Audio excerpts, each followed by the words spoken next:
Bonjour à tous, je viens vous présenter la nouvelle astrologie. Comme vous le savez, il y a eu de nombreux courants d'astrologie qui se sont succédés. Astrologie d'évolution, astrologie karmique, astrologie influentielle, astrologie transpersonnelle, astrologie humaniste, etc. Bon, eh bien, je vous présente le nouveau courant, celui qui fait fureur et celui qu'il ne faut pas manquer si vous voulez être dans le coup. Alors, de quoi s'agit-il? Eh bien, c'est une astrologie qui est post-moderne. Nous verrons pourquoi en fin de vidéo. Rassurez-vous, cette vidéo sera très très courte. Et je vais vous présenter l'astrologie donc intégrale. Alors, je pourrais bien sûr vous la présenter avec des mots anglais je pourrais parler de degré sabien au lieu de degré sabéen. Je pourrais parler de synastrie au lieu de comparaison de thème. Non, non, je ne vais pas utiliser l'anglais, c'est trop ringard. Et puis, je ne veux pas vraiment utiliser le français non plus. Il faut absolument une langue révolutionnaire pour une astrologie qu'il est aussi. Donc, je vais vous la présenter avec un schéma en latin. Pour l'astrologie intégrale, eh bien, cette astrologie intégrale, elle a plusieurs particularités. La première, c'est qu'elle ne dissocie pas astrologie et astronomie, parce qu'il y a une unique science des astres. Donc, les praticiens de l'astrologie intégrale sont des astrologues, mais qui regardent le ciel, qui ne pratiquent pas l'astrologie sans astres, et qui, lorsqu'ils doivent choisir un podologue, ne vont pas chez un podologue qui n'a travaillé que sur des planches anatomiques. Donc les praticiens de l'astrologie intégrale, quand ils dissertent sur la planète Vénus, ils dissertent sur quelque chose qu'ils ont vu dans le ciel. Donc une science unique. Cette science unique, décrit, elle se décline en deux versants. Un versant qui est l'astronomie à proprement parler, une science quantitative qui explique comment fonctionne l'univers. Et cette science quantitative, elle a elle-même une partie théorique, descriptive, en sciences fondamentales, et une partie démonstrative, c'est-à-dire ce sont les lois physiques et autres qui en découlent. Et nous sommes, nous, du côté des astrologues, même si l'astronomie nous est utile, et nous sommes dans la science. Alors pourquoi le judiciorum on parlait jadis d'astrologie judiciaire. Tout simplement parce que l'astrologue, qu'est-ce qu'il fait? Il passe son temps à peser des témoignages. Bon, Jupiter est fort, ça fait quelqu'un d'un peu extraverti, oui, mais enfin, le Saturne n'est pas loin de l'ascendant. Il faut peser et il faut émettre un jugement, c'est-à-dire une conclusion. Voilà pourquoi on parlait d'astrologie judiciaire. Et il y a bien sûr, là encore, une théorie des principes. Par exemple, l'astrologue qui pratique l'astrologie intégrale sait que les astres ont leurs attributs parce qu'ils nous montrent. Si la Lune est l'astre des lunatiques, c'est parce que ou du changement ou de l'instabilité, c'est parce que c'est l'astre qui change le plus de forme et le plus vite. Le praticien de l'astrologie intégrale, il ne va pas chercher dans la mythologie grecque, que généralement il confond d'ailleurs avec les dieux romains, dans un petit mixage. Non, il regarde tout simplement le ciel et le ciel lui dit ce dont il s'agit. Et il y a une partie pratique, et cette partie pratique, elle est composée de parties, quatre grandes branches, et chacun pratique la branche avec laquelle il a le plus de compétences, d'affinité, sans aucune exclusive. Alors, l'une de ces branches, ici, il est marqué Revolutionibus. En fait, ce sont les cycles, plus exactement, en langage de jadis, du XXe siècle. Par exemple, il y a les grandes conjonctions. C'est ce qui avait permis au cardinal d'Ailly en 1414 d'annoncer pour 1789, très précisément, l'année est indiquée, que les lois et les religions seraient subverties. Il y a, donc ça c'est l'astrologie mondiale, enfin un aspect de l'astrologie mondiale, parce qu'il y a un autre aspect qui, lui, a disparu de la circulation, les mutations du temps, en clair, c'est la météorologie, c'est la prédiction du temps qu'il va faire à long terme. C'est un jeu sur chaud, froid, sec, humide, extrêmement fin, et qui permet d'aboutir à une astrométéorologie extrêmement sophistiqués. Nous avions jadis des spécialistes, Duperron à Bordeaux par exemple, qui est mort depuis pas mal d'années maintenant, mais qui savait très très bien faire ça. De la même façon que les prévisions avec les grandes conjonctions en Inde, un Raman était très doué pour ça. Il n'était pas du style à expliquer après coup les événements, il les prédisait vraiment. C'est tant est que la prédiction est un art difficile, surtout lorsqu'elle prédit l'avenir. Et puis, il y a les révolutions des années du monde. Qu'est-ce que c'est que ça? Bien, tout simplement, c'est pour avoir des renseignements sur ce qui se passe dans votre pays. On trace un thème pour le moment où le soleil est à 0 degré du bélier et pour domifier pour la capitale du pays où on se trouve. Et ça donne des infos sur l'année. C'est la révolution solaire du monde parce qu'on imaginait qu'à l'origine, quand le monde avait été créé, le soleil était à 0 bélier. Donc ça, c'est une chose, c'est une spécialité. Ensuite, il y a les nativités.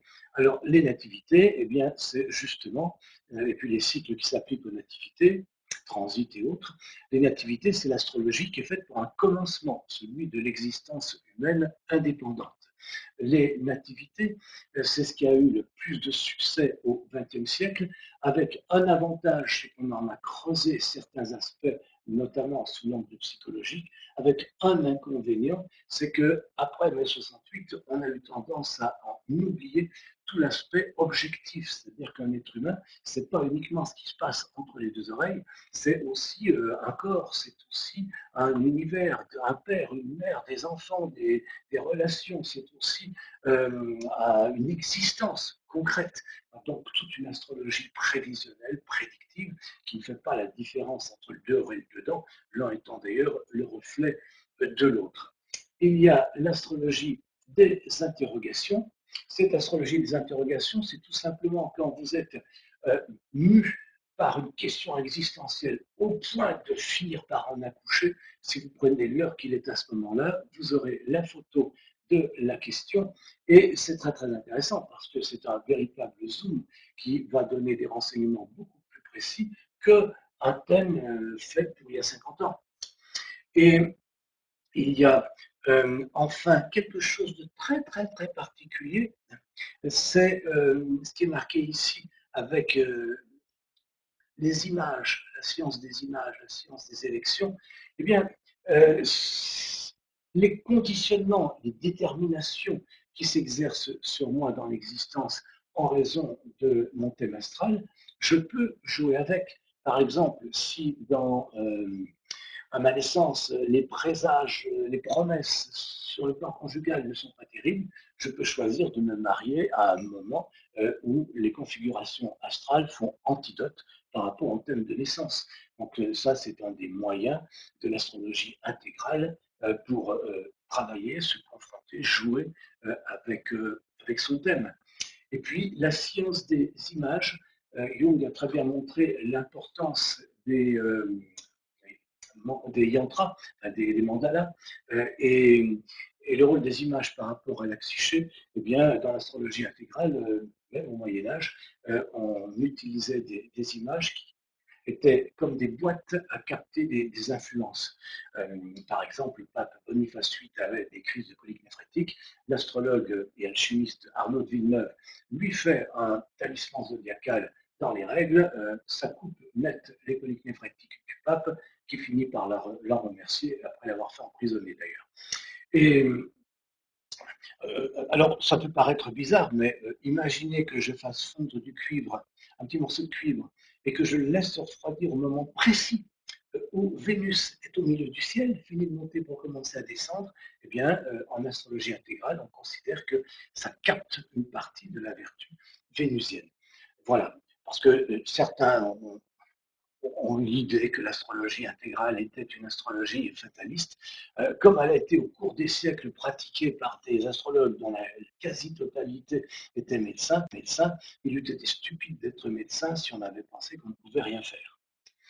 Alors, l'astrologie intégrale, eh bien, c'est une astrologie qui reconnaît l'importance de toutes ces branches. Alors, on ne peut pas tout faire, hein, bien sûr. Donc, chacun, en fonction de sa sensibilité, choisit, creuse une branche plutôt qu'une autre et de ses compétences également. Mais il ne viendrait pas à l'idée d'un praticien de l'astrologie intégrale de refuser de rejeter avec mépris l'astrologie des interrogations et vice-versa. Donc, toutes ces branches ont leur place comme étant des fleurs d'une même plante. Donc, la particularité de l'astrologie intégrale, eh bien, c'est qu'elle n'a pas été amputée de l'une de ses branches et que ces praticiens considèrent donc que toutes les applications de l'astrologie sont légitimes et les bienvenues, et que si une application fait des dégâts, ce n'est pas l'application elle-même qui fait des dégâts, c'est celui qui la pratique.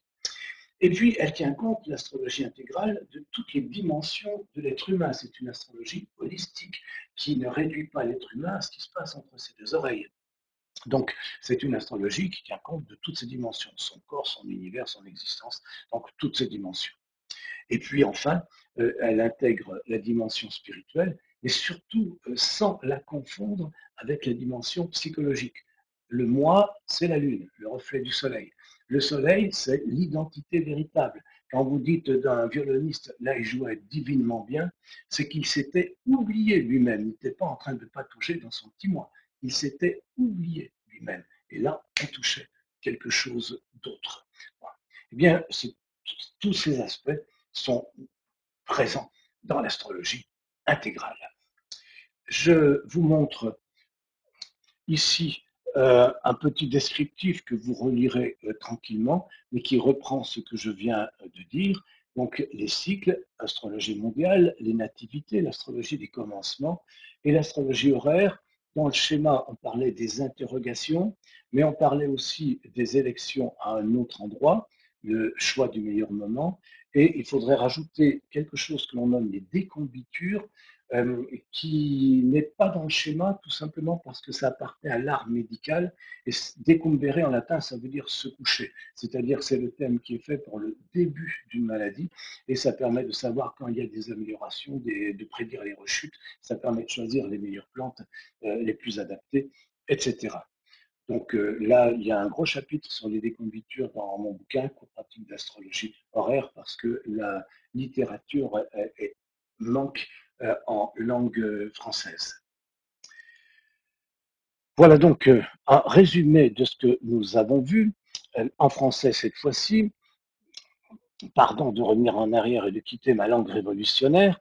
Donc l'étude des corps célestes qui se répartit en pourquoi, c'est-à-dire pour quelles raisons, pourquoi, et c'est-à-dire aussi pourquoi, c'est-à-dire à quelle fin, pourquoi le ciel fonctionne, et puis l'astronomie, c'est comment le ciel fonctionne.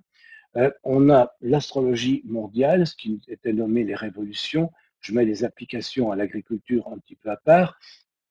Il y a l'inactivité, l'astrologie faite pour le moment de la naissance, l'astrologie horaire, qui elle-même, en réalité, se décompose en décombitures, astrologie horaire appliquée aux maladies, aux élections, le choix du meilleur moment pour faire quelque chose, et les interrogations, le moment où j'accouche de ma vraie question.